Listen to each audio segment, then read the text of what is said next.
మాకు టెండర్ దక్కింది ఆ స్వామివారి అనుగ్రహం వల్ల. ఈరోజు చాలా హ్యాపీగా ఉన్నాం. మా మొదటి వెహికల్ ఈరోజు డిస్పాచ్ చేసాము. ఆ స్వామివారి దయ వల్ల ఈరోజు మొదటి డిస్పాచ్ చేసాం. చాలా ఏళ్ళ తర్వాత పలాస కళ నెలవేరింది.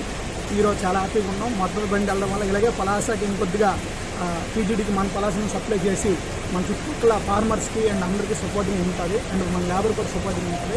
ఆటోమేటిక్గా కన్జంప్షన్ అనేది టీటీడీ ఏ జరుగుతుందో మన పలాసని ఎక్కువ చేస్తే ఇంకొద్దిగా హ్యాపీగా ఫీల్ అవుతాం. ఇది కంటిన్యూ జరగాలని చెప్పి కోరుకున్న దేవుడిని చాలా హ్యాపీగా ఉన్నాం. రోజుకి ఎంత సార్ ఇవ్వాలి?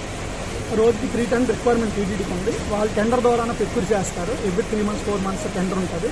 దాన్ని బట్టి మళ్ళీ మనం బిడ్డింగ్ వెళ్ళిన తర్వాత దాన్ని బట్టి మళ్ళీ మన ఆప్షన్ తీసుకుని మళ్ళీ మన పలాసకి వచ్చింది. రోజుకి 3 టన్ రిక్వైర్మెంట్ ఉంది. టీటీడీ 3 టన్ రిక్వైర్మెంట్ ఉంది. చేయాలో క్వాంటిటీ ఇచ్చారు. అది మనం 4 నెలల్లో పూర్తి చేస్తాం, 3 నెలలు పూర్తి చేస్తాం, 6 month వ్యాలిడిటీ.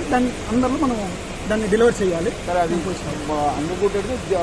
ప్రెజెంట్ మనకైతే బద్ద గురించి వచ్చింది, జేహెచ్ అంటారు దాన్ని. మనకి ప్రెజెంట్ అది మనకి టెండర్ వచ్చింది. అలాగే గుడ్లు కూడా మనకి ఆన్లైన్ టెండర్ వస్తుంది. దాన్ని ఎవరు కావాలంటే మనకి పోటీ చేయొచ్చు, ఇబ్బంది ఏం లేదు. బట్ ప్రెజెంట్ అయితే మనకి జేహెచ్ ముక్క మనకి వచ్చింది. ఆ ముక్క మనం సప్లై చేస్తున్నాము.